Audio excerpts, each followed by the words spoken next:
음, 네, 오늘은 민수기를 계속해서 수요일마다 나누고 있는데요. 민수기 7장 1절부터 9절까지 말씀으로 함께 은혜를 나누고자 하는데, 여러분, 우리는 신앙생활을 하면서 종종 하나님께 이렇게 기도하거나 혹은 이렇게 물을 때가 있습니다. 하나님, 왜 나는 지금 이 자리에 머물러 있습니까? 하나님, 왜 나는 지금 이 사명을 감당하고 있습니까? 하나님, 왜 나는 여기에 쓰임 받고 있습니까? 라는 질문을 할 때가 있습니다. 이것은 정말로 순전히 우리가 그러한 의문을 갖고 있고 궁금증이 있고 또 더 잘 하나님의 사역에 쓰임 받고자 하는 그런 마음이 있어서 질문할 때도 있지만, 때로는 어떻습니까? 다른 사람들과 나의 상황이나 모습이나 자리를 비교하기 위하여서 이런 질문을 할 때가 있다는 것입니다. 저 사람과 나와의 상황, 저 사람과 나와의 자리를 비교할 때는요, 어떤 마음이 있습니까? 주로 내가 저 사람보다 못한 게 뭐 있는데, 내가 저 사람보다 부족한 게 뭐 있는데, 혹은 저 사람이 저 위치에 있을 만한 자격이 있느냐라는 어떤 의문을 가지는 어떤 그러한 태도로부터 질문이 시작되곤 합니다. 근데 오늘 본문 말씀이 포함되어 있는 민수기 7장의 말씀은요, 성경에서 가장 긴 내용이 담겨져 있는 본문입니다. 89절까지 연결되어 있는데 그 시작 부분을 우리가 1절부터 9절 말씀까지 함께 다루고 있습니다. 그리고 재미있는 것은요, 10절부터 88절 말씀까지 동일한 이야기가 12번 반복되고 있다는 것입니다. 다음 주에 함께 나누겠지만 무엇입니까?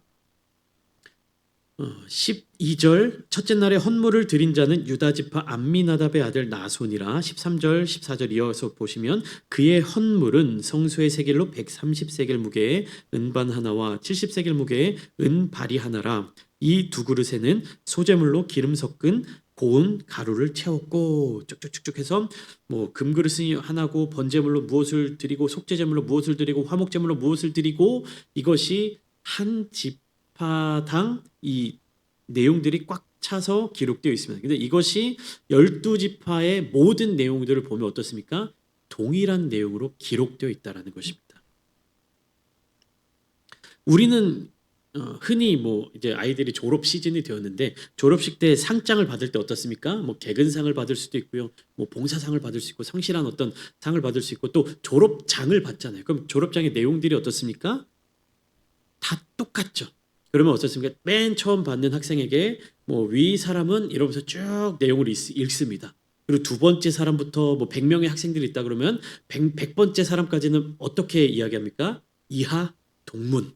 왜 그렇습니까? 똑같은 내용이 기록되어 있기 때문에, 동일한 졸업장이고 동일한 상장이고 동일한 자격대로 주어지기 때문에 그냥 쭉 뭉뚱거려서, 예를 들면 뭐 누구누구 학생 외 100명이 혹은 뭐 누구누구 학생 외 99명이 뭐 졸업을 했습니다, 뭐 어떤 내용으로 졸업을 했습니다라고 하면서 그 동일한 내용을 수차례 반복하지 않는 것을 우리는 여러 차례 경험했잖아요.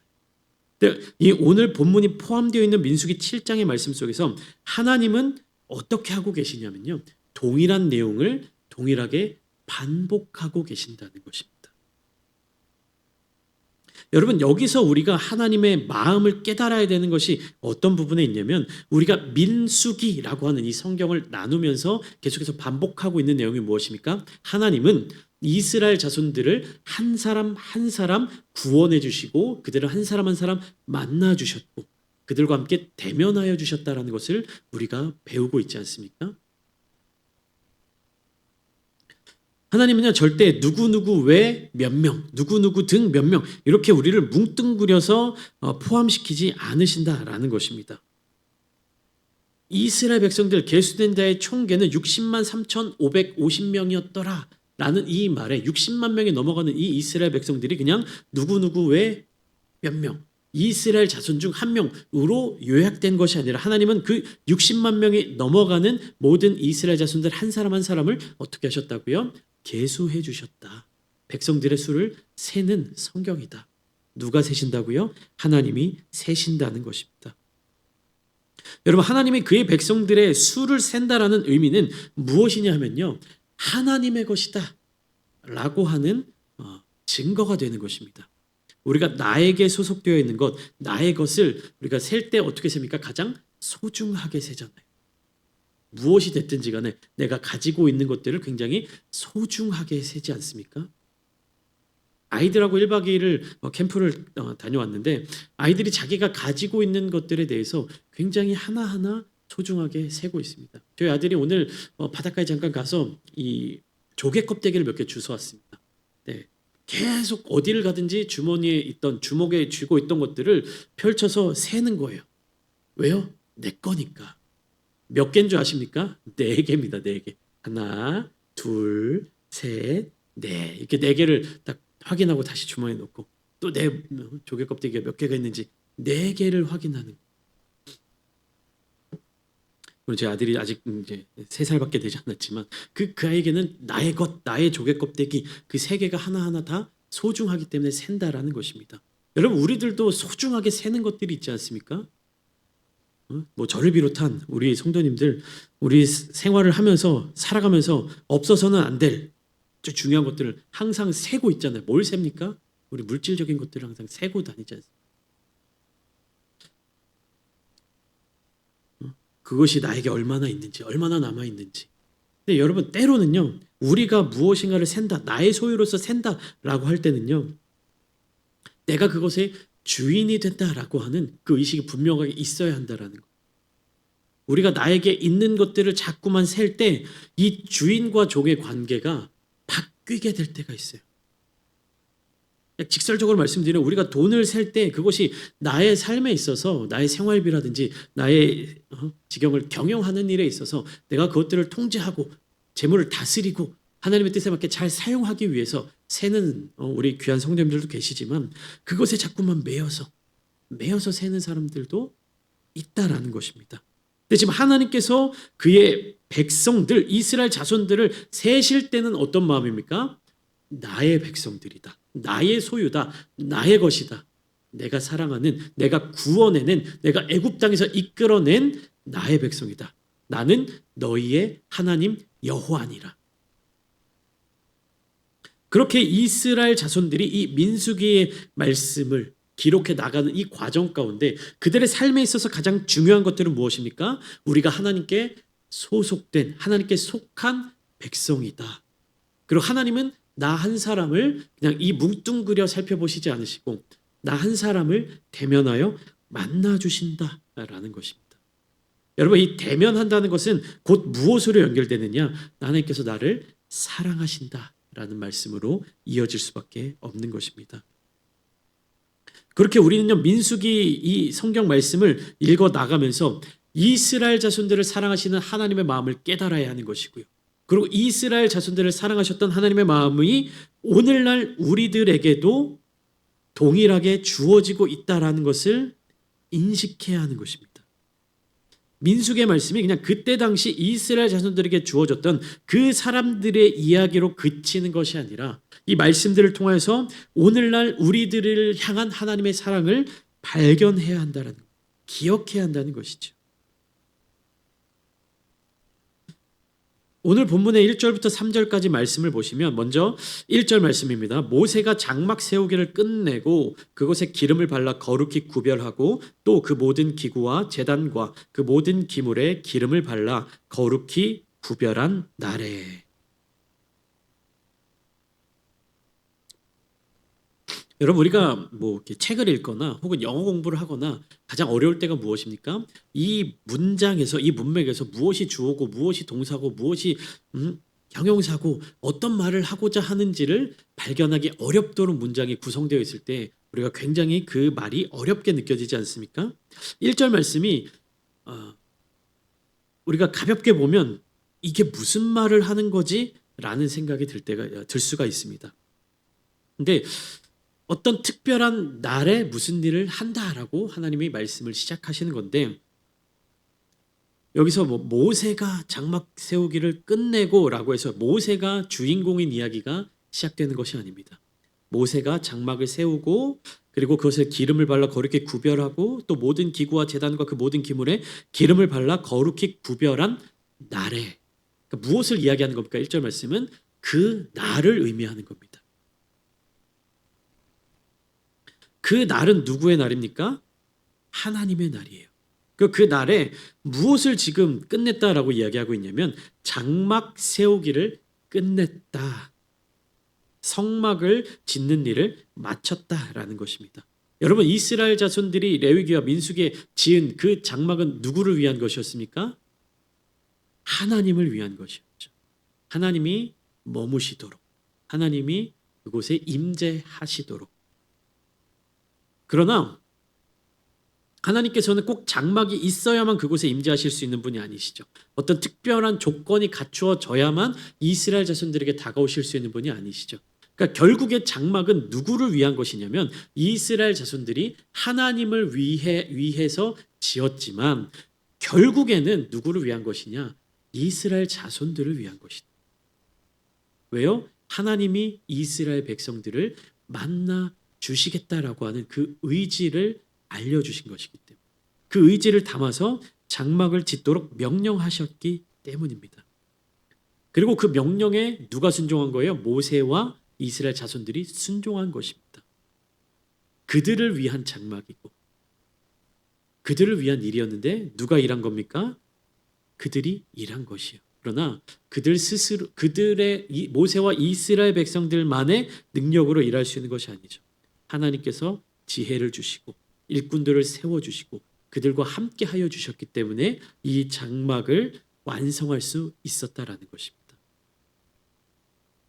여러분, 우리가 우리의 삶을 살아가면서 내가 무엇인가를 한다, 그리고 내가 하나님을 위하여 한다라고 생각하는 수많은 조건들이 있습니다. 그러나 그 조건들을 다시금 면밀히 살펴보면 사실 우리가 하나님을 위해서 했다라고 생각되어지는 그 일들이 하나님이 우리를 위해서 준비하셨던, 하나님이 우리를 위하여서 행하셨던 일들이었다는 사실을 우리는 반드시 깨달아야 하는 것입니다. 우리의 것이 아니죠. 하나님의 것입니다. 그러나 그 하나님의 것이 누구를 위하여 있는 것입니까? 우리를 위하여 있게 되는 것이에요. 장막을 세우는 일을 끝마치자마자 이스라엘 자손들이 무엇을 했냐? 2절과 3절 말씀을 함께 읽어보겠습니다. 시작.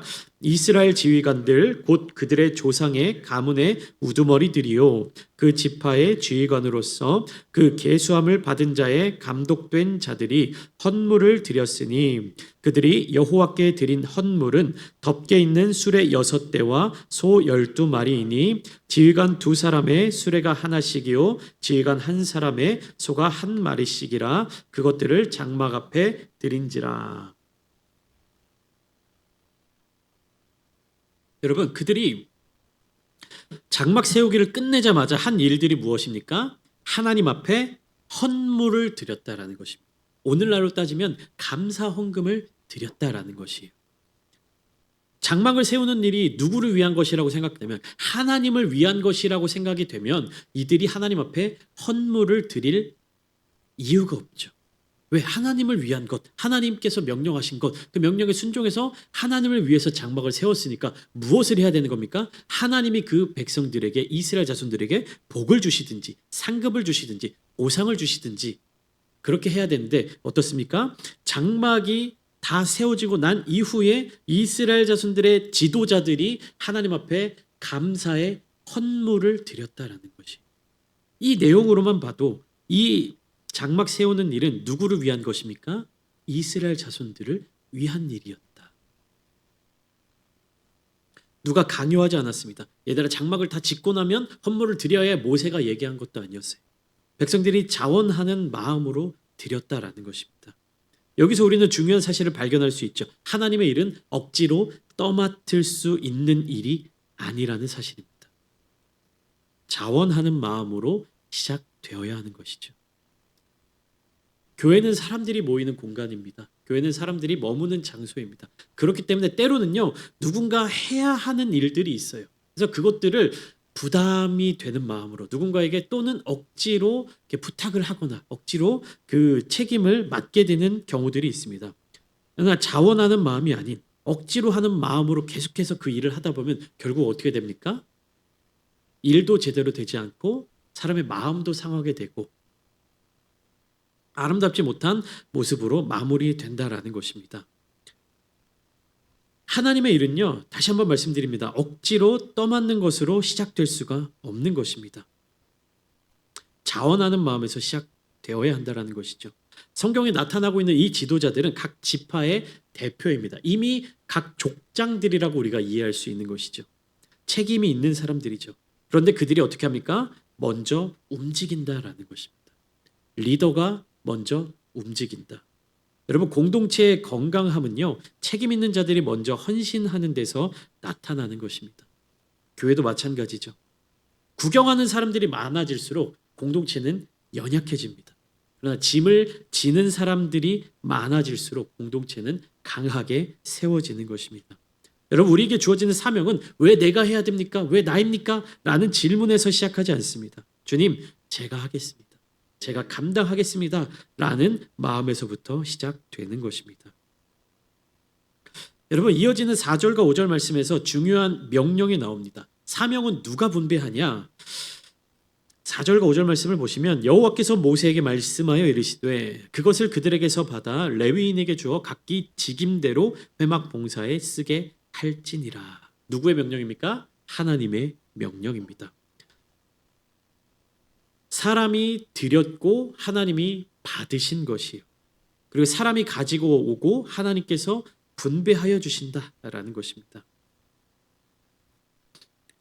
장막을 세우고 난 뒤에 그 세우는 것으로 일이 끝나지 않는다라는 겁니다. 세우고 난 뒤에 더 많은 일들, 더 많은 책임들이 주어진다라는 것이에요. 지금 동계올림픽이 이제 잘 마무리되어 가고 있는데 우리나라에서 행했던 평창 동계올림픽이 있지 않습니까? 12년 전에. 그런데 그 올림픽에 쓰여졌던 그 운동장들, 그리고 그 뭐 스키대라든지 여러 가지 동계올림픽에 쓰이는 그 기구들이라든지 그런 장소들이 이제 동계올림픽이 다 끝난 이후에 철거됐다고 합니다. 그것을 지으면서 수백억의 비용을 들였는데 동계올림픽이 끝난 이후에 그것을 다 또 다시 수백억의 비용을 들여서 철거했다라는 거예요. 왜 그러냐? 쓰지 않고 사용하지 않고 그것을 유지 보수하는 데만 해도 수천억 혹은 그 이상의 금액이 계속 지불된다라는 것이. 그러니까 뭐 스키장이라든지 뭐 스케이팅이라든지 그렇게 사람들이 자주 사용하는, 자주 이용할 수 있는 그런 경기장들은 남겨둘 수 있겠지만 올림픽, 동계올림픽 때만 반짝 쓰는 그런 경기장들은요, 그것을 가지고 있는 것 자체가 무엇입니까? 계속해서 비용이 소모된다라는 것입니다. 아무것도 하지 않고 가지고 있는 데만 해도 돈이 계속 들고 인력이 계속해서 들고 그 비용이 계속 감당할 수 없을 정도로 늘어나기 때문에 경기를 모두 마무리한 이후에는 철거했다라는 것입니다. 이 장막도 마찬가지죠. 출애굽기에서 장막이 얼마나 큰 규모로 만들어졌는지 우리가 함께 나누었습니다. 근데 만들고 끝나는 것이 아니에요. 만들고 예물을 드렸다고 해서 그것이 다 끝나는 것이 아닙니다. 그 이후에 그것을 유지하는 것, 그리고 보수하는 것, 지켜나가는 것, 그 책임을 지는 일이 아직 남아 있었다라는 것입니다. 그래서 하나님은요, 5절 말씀을 통해서 레위인에게 주어 각기 직임대로 회막 봉사에 쓰게 하여라. 이스라엘 12지파 각 지파의 우두머리들, 족장들이 드린 헌물이 있죠. 수레 6대와 소 12마리. 그것을 어떻게 하라? 각 레위 지파 자손들에게 나누어서 직임대로 쓰게 할지니라. 하나님이 이렇게 명령을 하셨다라는 겁니다. 사명은요, 내가 정하는 것이 아니라 하나님이 분명하게 정해주시는 것입니다. 하나님이 명령하시고 하나님이 지시하시고 하나님이 그 규칙을 정하여 주시고 하나님이 인도하여 주시는 것이 사명입니다. 7절 말씀을 보면 게르손 자손은 수레 2과 소 4마리를 받았습니다. 이어지는 8절에서는 므라리 자손들이 수레 4과 소 8마리를 받았습니다. 분배가 어떻게 되죠? 균등하지 않게 분배되었습니다. 레위 자손, 레위 지파의 이제 그 세 종족이 나뉘는데 게르손 자손과 고핫 자손과 므라리 자손과 이렇게 삼형제로 지파가 또 그 종족이 나뉘는데 게르손 자손은 수레를 2대 그리고 소 4마리를 받았습니다. 므라리 자손은 수레를 4대 소 8마리를 받았습니다. 그럼 고핫 자손은 어떻게 됩니까? 남은 것이 없죠. 아무것도 받지 못했다라는 것입니다. 왜 다르게 주어지느냐? 왜 같은 레위 지파, 레위 자손들인데 레위의 후손들인데 왜 그들이 받는 그 수레와 소들이 다르게 주어지고 있느냐? 성경은 반복해서 이렇게 얘기합니다. 그들의 직임대로 받았다. 7절 곧 게르손 자손들에는 그들의 직임대로 수레 2과 소 4마리를 주었다. 8절 말씀입니다. 므라리 자손들에게는 그들의 직임대로 수레 4과 소 8마리를 주었다. 그러면 그들의 직임이 달랐다라는 것입니다. 그들의 임무가 달랐다라는 것입니다. 그들이 감당해야 할 짐의 무게가 달랐다라는 것입니다. 성막, 쉽게 말하면 천막이죠. 거대한 대형 텐트를 쳤다가 거두었다가 해야 되는데 게르손 자손들이 담당할 부분은 뭐였냐면 휘장과 덮개를 맡았습니다. 그러니까 천막의 지붕을 의미하는 것이죠. 므라리 자손들이 담당한 것은 무엇입니까? 널판과 기둥과 받침들을 맡았습니다. 민수기 4장에 그들이 담당해야 될 재료들이 나왔죠. 무엇이냐? 쉽게 말하면 므라리 자손들에게 주어지는 그 짐이 더 무거웠다. 게르손 자손들은 이 위에 천장에 가죽 덮개들을 다 거두어내서 그것을 잘 접어서 싣고 혹은 들고 이렇게 갈 수 있는데 므라리 자손들은 뭡니까? 수십 개의 꽂혀 있는 기둥들을 다 뽑아야 되는 것이고 그것을 다 쌓아야 되는 것이고 그것을 이고 지고 옮겨야 되기 때문에 더 무거운 그리고 더 많은 것들을 이동해야 하는 것이에요. 그래서 그들에게는 더 많은 수레와 더 많은 소가 주어졌다라는 것입니다. 이것이 하나님의 방식이에요. 여러분, 우리가 이 하나님께서 주시는 것들에 대해서 오해해서는 안 되는 거예요. 누구에게는 많은 은혜를 주시고 누구에게는 적은 은혜를 주시고 이 은혜를 많이 받고 적게 받고에 대해서 우리가 뭐 차별이 있다. 하나님은 이렇게 다르게 주신다. 이렇게 이해해서는 안 됩니다. 은혜는요. 하나님이 공평하게 주시는 거예요. 그러나 무엇이냐? 사명은 동일하지 않다라는 것입니다. 하나님은 각자에게 필요에 맞도록 주시는 것이고 각자의 능력에 맞도록 우리에게 사명을 부어주시는 것이에요. 그런데 우리는 때로는 누군가에게 주어진 사명들을 보면서 저 사람에게 더 많은 은혜를 하나님이 주시네, 저 사람에게 더 많은 복을 하나님이 주신다라는 오해를 할 때가 많이 있습니다. 여러분, 하나님이 목회자들에게 더 많은 복을 주십니까? 목회자들에게 더 많은 은혜를 주십니까? 아닙니다. 저와 여러분들이 받은 사명의 모양이 다를 뿐이에요. 예배를 인도하는 일에 있어서, 집례하는 일에 있어서, 예식을 진행하는 일에 있어서 제가 보이는 자리에 이 역할을 감당할 뿐이지 이 교회를 청소하고 물을 떠주시고 정리하고 또 주일에는 이제 식사 준비를 하시고 이런 모든 자리들이 다 하나님이 우리에게 주신 사명인 것입니다. 사명에는요, 좋고 나쁨이 없고요, 높고 낮음이 없습니다. 하나님이 주신 그 사명에 대해서 우리가 어떠한 자세로 다가가느냐, 어떠한 자세로 받아들이느냐, 어떠한 자세로 충성하느냐가 그 공동체의 건강함을 나타내 준다라는 것입니다. 그런데 우리는 자꾸만 비교하죠. 왜 저 사람은 수레 4대를 받았습니까? 왜 나에게는 수레 2대밖에 주지 않으십니까? 왜 저 사람에게는 소 8마리를 주시고 왜 나에게는 소 4마리밖에 주시지 않습니까? 우리는 서로 비교합니다. 이것이 받은 은혜, 받은 복인 줄 알고 그렇게 비교하고 있어요. 아니요, 하나님께서는 복과 은혜를 차별하여 주시지 않습니다. 우리가 감당할 은혜, 감당할 사명을 맞추어서 주신다라는 것입니다. 우리는요, 저 사람이 무엇을 받고 나에게 무엇이 주어지고를 자꾸만 비교해서는 안 됩니다. 우리가 스스로에게 던져봐야 할 질문은요, 하나님이 맡기신 것을 나는 충성스럽게 감당하고 있느냐입니다. 하나님의 뜻을 섬기는 자세는요, 비교를 멈추는 데부터 시작됩니다. 여러분 마지막으로 9절 말씀을 한번 보시죠. 9절 말씀은 이렇게 기록되어 있죠. 고핫 자손에게는 주지 아니하였으니 그들의 성소의 직임은 그 어깨로 매는 일을 하는 까닭이었더라. 레위 지파의 세 종족이 있었는데 고핫 자손들은 어떻게 됩니까? 아무것도 받지 못했다라는 거. 그러니까 세 종족이 있는데 3등분을 해서 한 종족이 2개를 가져가고 다른 한 종족이 하나를 가져가고 마지막 한 종족은 아무것도 가져가지 못했다라는 겁니다. 하나님이 이들을 미워해서 안 주신 겁니까? 하나님이 이들을 싫어해서 안 주신 겁니까? 아니죠. 그들에게 주어지는 사명은 어깨에 메고 가야 하는 사명이었기 때문입니다. 9절을 다시 한번 후반부를 보시면 그들의 성소의 직임은 그 어깨로 매는 일을 하는 까닭이었더라. 고핫 자손들은요, 지성소 안에 있는 성물들을 옮기는 역할을 감당했습니다. 그리고 그 성물들을 옮길 때는 짐짝 취급하듯이 수레에 담아서 옮기거나 함부로 대해서는 안 됐던 것이죠. 그들이 레위인들이 스스로 어깨에 메거나 손으로 들고 이동해야 했다라는 것입니다. 여기서 우리는 깊은 영적인 원리를 발견하는 것이죠.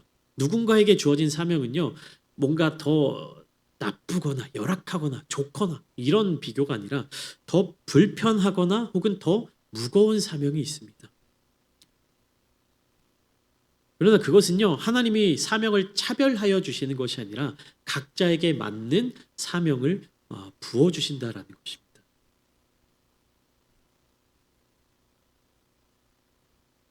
여러분, 우리가 아무리 열심히 신앙생활하고 아무리 최선을 다해서 기도한다고 해도 사도 바울과 같은 그런 신앙생활의 모습을 우리가 갖출 수가 있겠습니까? 그러나 우리가 천국에 갔을 때 하나님은요, 바울의 사역이나 우리의 사역이나 차별하여 칭찬하지 않으신다는 것이에요. 믿기지 않으시죠? 어떻게 바울과 우리를 감히 비교해? 바울을 이만큼 칭찬하시면 우리는 요만큼 칭찬하시고 혹은 때로는 우리를 꾸중하시진 않을까? 아니요, 여러분, 하나님 그러신 분이 아닙니다.